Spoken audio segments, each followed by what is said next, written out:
happy Monday to you all. Welcome to Futbol Americas. He's here. Ha! Sebi Salazar in the studio. Herculez Gomez, as always. I said you guys were color coordinating, but I think Sebi's got you beat with this shirt. Yeah, can I show it off in Do honor it. of Kristen Press? Yes, who is, please. hanging them up. We got the Kristen Press. What have you done? It would have been nice if you ironed it. I think. Oh, yeah. I dug it out of the closet here. Don't be that guy, Herc. What are you wearing? Jonathan David gear. Leo. Your boy. My boy. Best is your nine in boy. CONCACAF. Yeah. All right. A lot to break down today on Futbol Americas. Of course, we asked the question, who is favorite to win MLS Cup? And our Gab Marcotti ruthless against Santi Jimenez in his performance. Maybe not just only on the weekend, but speaking of the weekend, I think there's a couple of words here to say that it's the best words in sports. Game 7 and decision day here for MLS in Nashville, taking on Inter Miami. Lionel Messi, stop me if you heard this before, Sebi, taking it away and scoring a goal. This is an awesome goal, right from when he picks it up off his chest, beating guys. And if you watch this game, pretty much against the run of play. Classic Messi kind of out of nowhere, and Inter Miami's up 1-0. It really is, but Nashville said not so fast, my friend, as one Lee Corso would say. Minute 43, 1-1, Herc. Yeah, it's Hani Mukhtar just muscling his way in. Good ball in, and Serge is going to get the goal, but this is all Hani Mukhtar, and it will continue. Hani Mukhtar right here creates an angle for himself off the post, and is that Jacob Schackenberg? Is that the Canadian? Nashville up after this one, 2-1. But yeah, it was like 95% there for Hani Mukhtar. 62nd minute, though. No, not against Andy, not against my boy Andy Nahar. How dare you call this, referee? I was kind of surprised they called this. It was so close to him. It was Suarez, the distance there. Anyways, they call it, and you'd be surprised to know that this is the first penalty goal for Lionel Messi this season. Yeah, I was shocked when I heard that too. That is shocking, actually. 67th minute, though.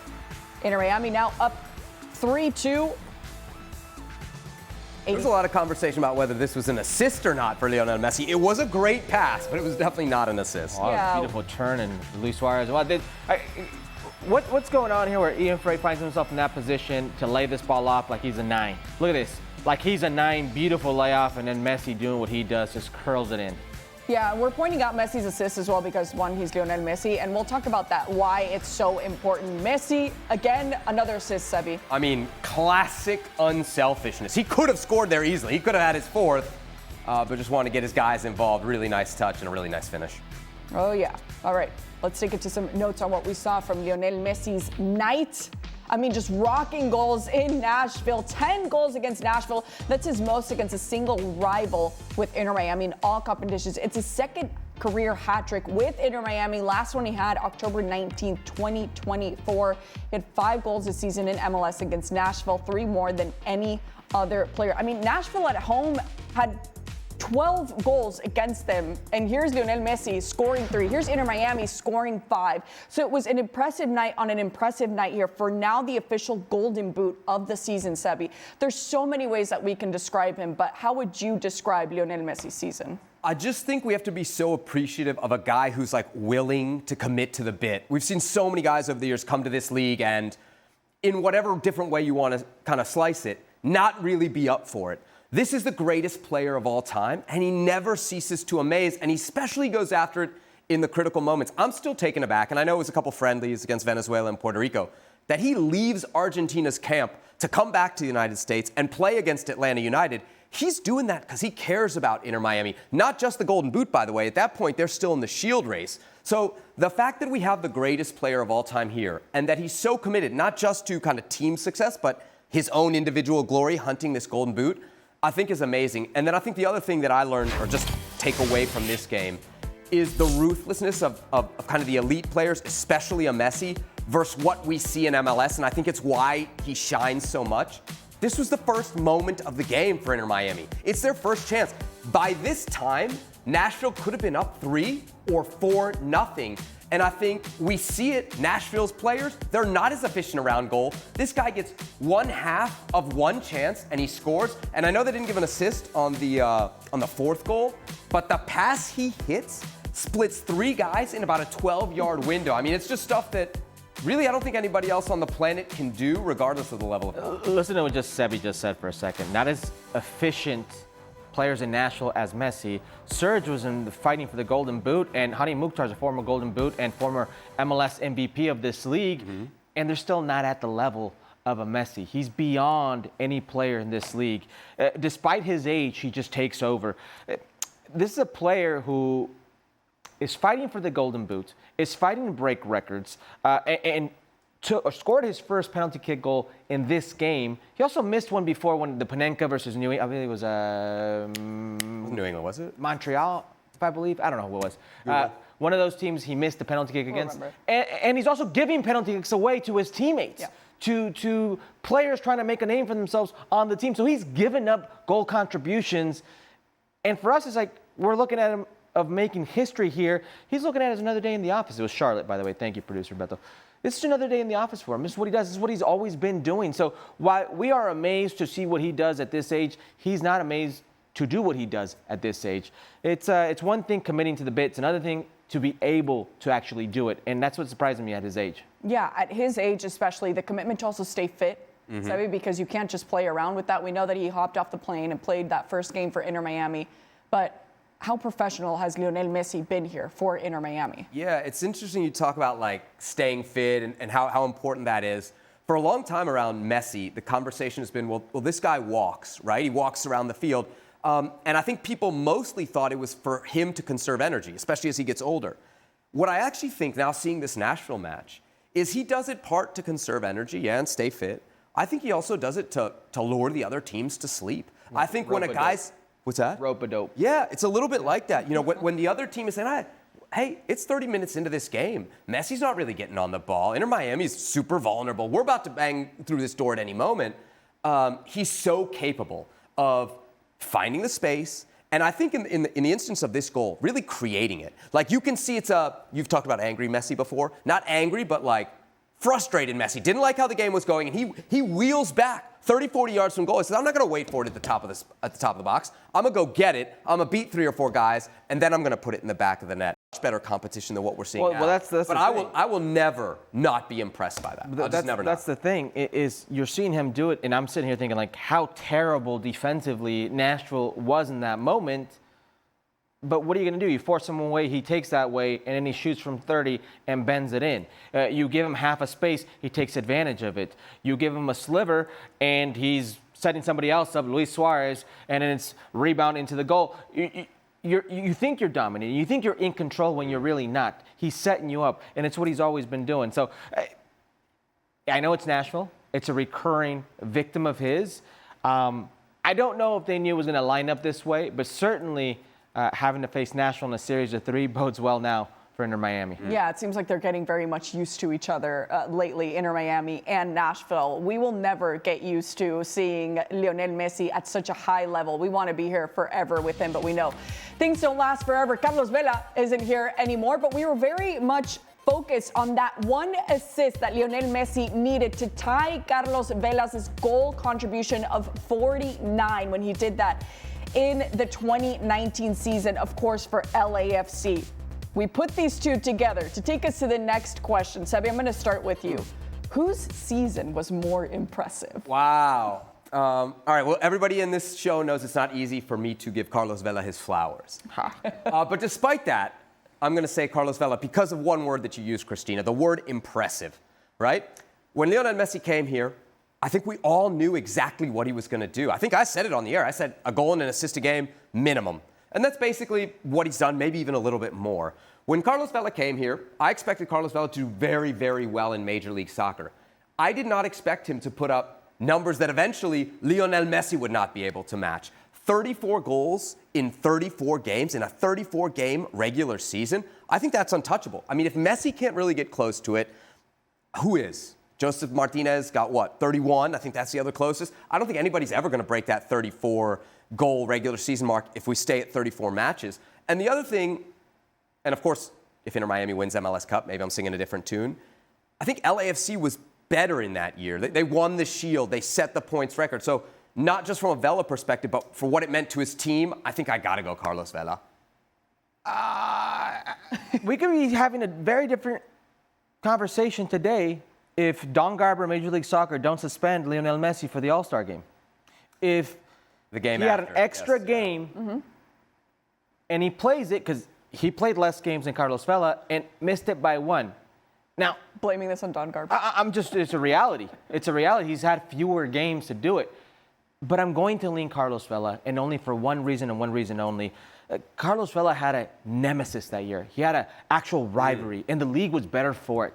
The Carlos Vela 34 goals, 15 assists versus Zlatan Ibrahimovic, and how they would publicly have goes at each other using ESPN, using Fox, using TUDN to spice up this rivalry and the games they had against each other. It made Carlos Vela better. There is nobody making Messi better. There is nobody to rival Lionel Messi, to be the nemesis of Lionel Messi. And because of that, I think the narrative here is that it's kind of boring. Messi's doing what he does, and there's no drama. The only drama is, well, will he finally do what we all think they're going to do, is win MLS Cup? I think with Carlos Vela Carlos Vela scored 2, Zlatan scored 2. Carlos Vela scored 1, Zlatan scored 2. They were always pushing each other. He has nobody to rival him. You mentioned the penalties. I think there's like a couple arguments for Messi, just so we don't not say that Messi, has a fair shot in this debate.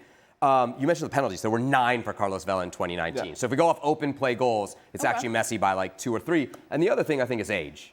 Like, let's not forget Carlos Vela was effectively in his prime. I think he was 30 in 2019. 29. Okay, 29 turning 30. Yeah, right? I think he turned early in the season. Zlatan told me. Lionel Messi's 38. And I know that it's Messi, but 38 is also still 38, right? Yeah. I mean, we don't see a lot of guys at 38, especially in that position. You might see a striker hanging on, or a goalie hanging on, or a center back hanging on. But in that 10, you just don't see a lot of 38-year-old guys. You know what makes Messi's very impressive? When was Carlos Vela's national team career over? Basically after the 2018 World Cup. He had no national team games, no travel. This guy, Messi, at his age, is still making the trips, and they're not close. He's not going down to Mexico. He's not going up to Canada. Wouldn't he's that not going make to Central America. Lionel Messi more That's what I'm saying. What? It's impressive what he's doing at this age. There's some arguments. There's some arguments for sure for Messi, but I think we can't be prisoners of the moment. Right. Like, you did not expect Carlos Vela to score a goal a game. That is just the goals. That's the greatest MLS season we've ever seen on goal contributions as well. And again, I go back to that number 34. Until they start playing more games in an MLS season, I don't think anybody's touching it. I know it's impossible to predict the future, but we know Sergio Busquets won't be there next season. How can this kind of affect Lionel Messi's effectiveness with Inter Miami? Well, I think it can make him better. Bear with me. Sergio Busquets is Sergio Busquets. Jordi Alba is Jordi Alba. To get that type of production for any player coming into this league, it's not going to be easy. But Inter Miami can attract all types of talent, and so can Lionel Messi. And if you have 2 players, big players, one was a DP, one was a TAM player, and who knows, maybe Luis Suarez will retire as well. That could be in his future. You're going to have a lot of money, a lot of space to operate with Messi handpicking who. Seb's saying we may never see that record broken. I could see that record broken next season. How many more years does he have on his contract? Right, yeah. I really could. You set him up with better players, and they're going to get more out of Lionel Messi. He's got that type of ability in a league where the rest of the players don't look like they belong. Not because they don't belong, but because this guy shouldn't be here. Yeah, he gets by with a lot of help from his friends, right? Like, I hear you on better players. And from what the team needs, they need guys who can move more. So losing a Busquets, losing a Suarez, you might say, okay, well, we could be better. I think you also have to acknowledge, as great as Messi is, how those guys feed him and how those guys help him. And you might be able to replace them with more mobile guys. You're probably not going to replace them with guys who better understand Messi. That's big picture here for Lionel Messi for Inter Miami heading into next season. Speaking of big picture, we're going to get into our MLS season review and predictions. Ooh. We're going to ask you, Sebi, to look towards the future with our first question. Who had the most surprising regular season? Yeah, there's a couple really good options here. You see them there on the screen. This is what production has picked out. And I'd agree with most of these: Chicago, Philly, San Diego, Vancouver. I was pretty negative on Vancouver at the start of the season, so I should give them some love. But I got to go San Diego. I mean, let's point out they're an expansion team. Yes, a couple years ago we did see St. Louis also win the West, but they win the West. They finished 3 points off the Shield. Brought in Chucky Lozano. Didn't have the biggest numbers, but 9 goals, 7 assists. Certainly like what you want from a DP. Also activating the Mexican market there. Huge success with Anders Dreyer, the Danish player. 19 goals, 18 assists. I'll put my hand up here. I had never heard of Dreyer before San Diego signed him. Never in my life. Nobody in San Diego. So that's some great scouting right there. You found a great guy. And the other reason why I think I'm so surprised by it is the manager. I mean, Mikey Varas. This guy had never in his life been a coach of a club team. I mean, he'd been the top guy at under 20. He'd managed the national team as an interim. But for Mikey Varas to step in, never been a club coach, with an expansion team and get them to finish first in the West, I don't know how you go anywhere else. I got a lot of love for Vancouver. I was surprised by them. I do have to hold my hand up here on one team, Philly. I killed the Union last year on this show when they fired Jim Curtin. I thought it was a huge, huge mistake. I thought they'd be at the bottom of the Eastern Conference this year. Obviously, they won the Shield. So credit to Ernst Tanner there. And Bradley Carnell as well. Maybe I should have been criticizing St. Louis instead for firing him at the end of 2024. But Philly, a big surprise for me, but nothing more than an expansion team winning their conference. Well, I would argue that I think it's much easier right now to lay out an expansion team and have a more successful season than to deal with old contracts and be a new coach coming in, which is why I give Vancouver all the flowers of the world. If Sebby's not going to get Jasper Sorensen, what he was able to do with this team, a team that nobody wanted and is probably still being sold as we speak. The narrative coming into the season, he signs hours before the preseason starts, was we want to sell this team. It's an underserving market. We can't have this team be successful, and he comes in and he makes them successful. Let's not forget, they played a continental final. And this year made prime players of players like Sebastian Berhalter. You also have the likes of Thomas Mueller who comes in. I can think of no franchise in Major League Soccer who has more upside right now than Vancouver. So flowers to Vancouver and what they've done over there. Yeah, they had quite the campaign at the international level as well. So a tip of the cap there to Vancouver as well. Let's take it to our next question, Sebi. All right. All right. Who needs the biggest offseason overhaul? See the candidates there: Atlanta, DC, LA, Sporting Kansas City. My beloved DC United. I'll save a note for them towards the end. I got to go Atlanta. Atlanta United here. They finished 14th in the Eastern Conference, despite the fact they spent third most out of any team in MLS as far as like salary budget. So we know they're capable of spending. They just got to do it right. They've already fired the manager, Ronnie Deila. And what I like about Atlanta is that they're capable of having the big offseason. Arthur Blank has spent a lot before. He's spent big on coaches in the past. He's gone out and gotten relatively big-name coaches. So I think there's a chance here for Atlanta to upgrade in multiple ways, not just in the technical area. You get a better coach, you'll be in better shape, but also to kind of continue to build around this roster. Like, they spent a lot of money. I think it was a record on Emmanuel Latela. Yep. He lit up the league in the first, 5-10 games of the season. And then it was nothing. So I don't know if you sell that player and maybe try to recoup some money, turn that to something else. Of course, they brought back Miguel Almiron. They have at least like what I would say is like a kind of a basic model and some real good pieces to be a great team, not an average team, not a bad team, a great team. They've just got to make that turnaround. And the other thing I'd say about Atlanta United is MLS needs them. There's very few markets like Atlanta that really get into the sport. For some of my other work, I go to Atlanta almost every weekend. Whether they're playing home, whether they're playing away, whether they're good, whether they're bad. You walk around Atlanta's downtown, you see people in Atlanta United shirts. Even now, when they've been bad for a few years, you don't see that in other MLS markets. You don't see what they're capable of doing. So it's a great fan base. It's a great market. It's the potential to be a great team. We've seen it before. Yeah. And I think they need to have the biggest offseason. Because in a market like that, you start to lose year after year after year. And soon they're going to forget 2017. They're going to forget 2018. They're going to forget the greatness of those teams.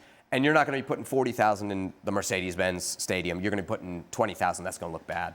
Yeah, I think a reason why Atlanta's an easy choice is you see the other nominees and you don't expect what you expect out of them as you do Atlanta. Atlanta is a big team in this league, and you need them to be successful.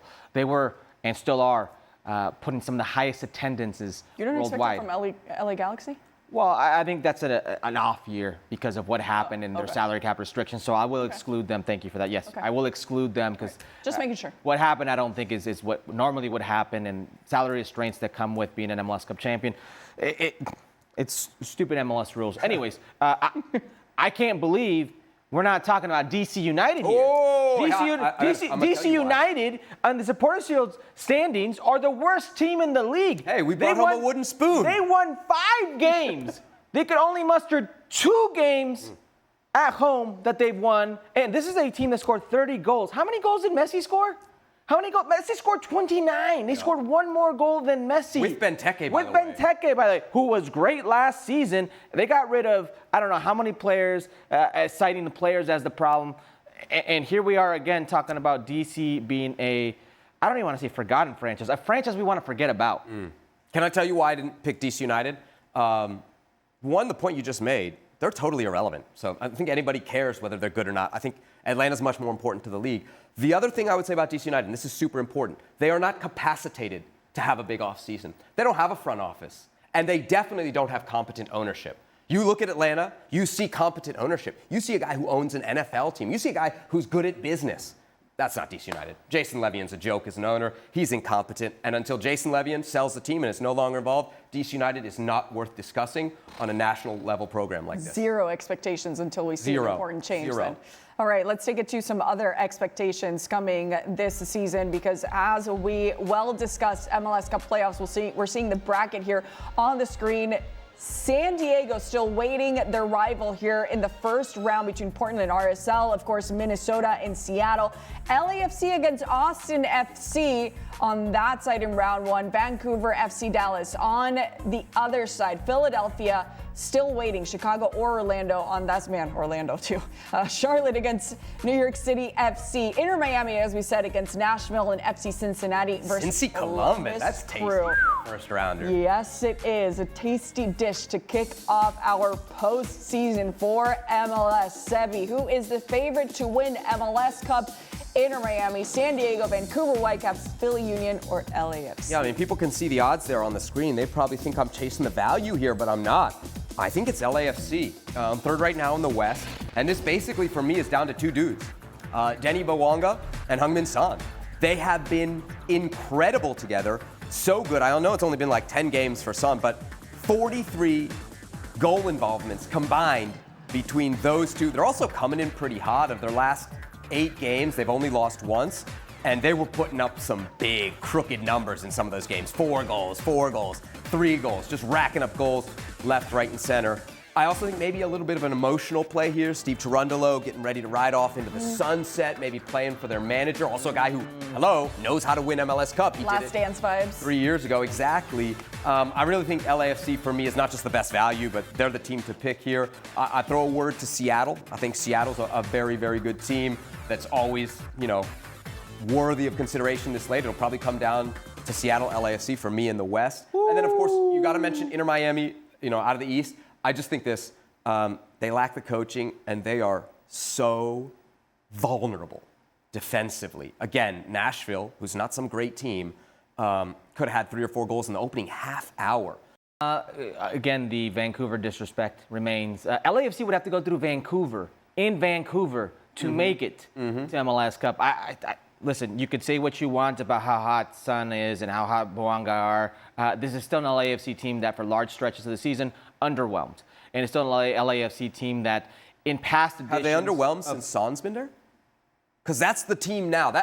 I hear you. The first half, I was like, I'll be honest here. At the beginning of the season, they didn't look good against Colorado. They didn't look good against Colorado. Placed a futures bet on LAFC. 3 months into the season, El Primo felt really bad about that bet, but the new LAFC is what I'm going off. Trust me, if it's the new FC, this because LAFC in general, with Steve Cherundolo, has just always been so Jekyll and Hyde. And if it's a scenario where you're placing all your chips on one player, because that's what you're going off of, how Sung has changed LAFC. Yes, and the combo with Bawanga. I'm going to place all my chips on Messi. I'm going to place all my chips on historic Messi, on Messi who's changed the game once, twice, 3 times over. Every single time we see him, he's just a difference maker in a playoff setting where they have the benefit of 3 games against Nashville and then going on. They had 3 games against Atlanta last year. Yeah, well, yeah. And that's the thing. I don't think that's going to happen again. And they're going to come off and face a Cincinnati team or a Columbus team who are going to come off beating the hell out of each other. I think they'll be physically fresher. I'm going to take Miami here. I think the value is good at plus 500, and I just think it makes sense. The best footballer in the league plays for Inter Miami. I've got no problem with that. It's just a little bit of a role reversal. You've always been the guy to kind of go against Inter Miami, go against Messi. And what did you always say? And don't do it. You don't bet against Messi. The words out of my mouth, Sebi. That was exactly. I know. You've always been kind of an Inter Miami, and you don't bet against them. LAFC lover, but he's learned his lesson. But it's the moment, right, that LAFC has, and we know that when it comes to postseason, it's really of the moment right now. It seems to be more with LAFC collectively here's the thing, versus Inter Miami. We've not seen them have the adversity yet. You know, it's been smooth sailing for LAFC. So, waiting for the other shoe to drop. It's how you live your life. Once you get punched in the mouth, that's when you find out who you are. They've not gotten punched in the mouth with Sun. I want to see who they are. I know who Miami is. I like what I see out of them going forward. And I don't think they're as bad defensively as Sev makes it out. I think this team... Maybe honestly, I'm being prisoner of the moment just off that Nashville game. I'm not exaggerating. They could have scored 8 on Nashville. Jules said... Did we hear Jules' response? Wait. Surely he shot that down. What's going... This to me... Do you agree with anything Gab said? This to me is not a penalty. I agree with that. But if you're a defender... Well, a trained referee didn't agree with you, so... The center referee... Are you a trained ref? Yeah, live in the moment. Then he looks at VAR and it's very clear. Oh, yeah. Where's your referee certificate? Let me talk. If you are Santi Jimenez and you feel it, you go down. I've got no issue with that, even though I thought it was soft. If you're a defender and you put your hands across somebody's torso, upper area, or face, that's the risk you take. So I've got no issue with VAR overturning it. I didn't think it was a penalty kick. Not whatsoever. I don't agree with what Gab is saying. I agree with probably what may come. If Salamackers, and you could say what you want about Santi Jimenez had international duty, but if Salamackers playing as a 9 with Rafael Leao, the writing's on the wall for me for Santi Jimenez. He needs to start scoring goals and start scoring goals quickly, or he's going to find himself on the outside looking in.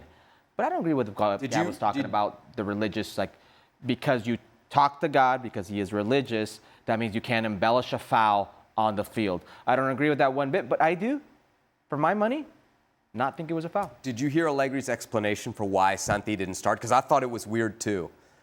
He said that he wanted to have a striker on the bench, and had he started Jimenez, he wouldn't have had any strikers available to bring off the bench. And Allegri also pointed out... I don't think that's weird. Well, maybe it's not weird to you. Well, just think if there's more space in a player like Santi in the game's later stages of the game. Sure. If I'm the player, I don't want you to not start me because you want to be able to bring me off the bench. But I understand. The other thing he said is that in the second half, playing with Santi, that Rafael Leao was much better and had more space. So I think there might have been actually a takeaway from this game where Allegri is saying, actually, I may need to start this guy. And he also came close to scoring a goal about 15 minutes from time. He had a really good chance. Close to scoring a goal. I know. It's coming. I know it hasn't happened yet this season. I don't mind Santi because of his work rate. I don't mind Santi because of the movements he makes. They're very intelligent. And, you know, I like Santi. But the reality is, if you're Santi Jimenez, you got to put the ball in the back of the net. Totally. Because people like Gab, they wouldn't hate on Santi Jimenez if he was constantly scoring goals. Bueno, no ha sido con Bellingham posteriormente, pero Vinicius se ha dirigido a mí diciendo que muy buen cambio y entonces yo le he dicho que se fuera para adentro y luego vino Bellingham a decirme que yo tenía que estar en el banquillo. Digo, tú juega y no hables tanto. Simplemente eso. Pero bueno, no tiene mayor importancia. Pero creo que Vinicius no tiene que venir a decirme, a provocar y a decirme que el cambio, muy bien el cambio. Yeah, so it's not important, but I'm still going to talk about it. The question is, are you cool with it as we say hello to our Alex Pareja? Thanks for hanging out with us on Futbol Americas. Alex, I'm so interested in getting your perspective because it's kind of a two-parter. Are you cool with it? Mm-hmm. Maybe one can be, are you cool with Bordalas saying something about it? But I want to start with the player side of it. Are you cool with Vinicius Jr. and Bellingham playing mind games with Bordalas? Absolutely, absolutely. Because if you base your identity on being strong, being tough, being aggressive, playing mental games, as this is what Getafe do, their motto is, esto es fútbol, papá. This is soccer, daddy. So you need to play that game, but you need to also know how to endure the comebacks El que se lleva from your se opposition. aguanta. Exactly, Yeah. that's it. And Vinicius simply outplayed Getafe at their own game, and that's why they're so annoyed. The mind games game, it's unbelievable. And this is part of the game as well. Of course. If you remember, Michael Jordan was the the sheer king of trash talking. Yep. This is also part of the game, and he was just better than Getafe at that. Yeah, it's a part of a game, and we definitely welcome it. Yeah, Bordalas definitely can dish it, but clearly has a very difficult time of taking it because he has a higher rank of these players, truthfully, as a head coach versus what he's seeing in these rivals. But let's take it to the field here with Vinicius Jr. You just said he changed the game for Real Madrid. What do you make of him coming off the bench? It's not the first time that we see that this season. It's Xabi Alonso. Xabi Alonso dictating his hierarchy. He's telling the squad that he is the boss, and that's so different from Carlo Ancelotti. He managed the squad, just taking care of the most successful players, caressing, giving them some love to Vinicius, love to Bellingham. Everyone was happy with Carlo Ancelotti. With Xabi Alonso is totally different. He is the boss, he's in charge, and you play only if you deserve it. And that lifts the level of competitiveness in the squad. And Vinicius Jr. has to understand that if he wants to be an undisputed starter, he needs to start delivering and doing what Xabi Alonso requests from him. And that's as simple as that. And I saw Vinicius Jr. very mature against Getafe. He totally accepted being on the bench for the first half, and then he did his part of the job, just changing the game and doing something profitable for Real Madrid. That was excellent for him. Yeah, absolutely. And Vinicius Jr. really understanding now maybe a kind of new hybrid role now that he has with Real Madrid, because we know, as you said, the competition inside is really tough, which includes somebody and very young, like Franco Mastantuono, and what we've seen from him as well this season as a starter, coming off the bench.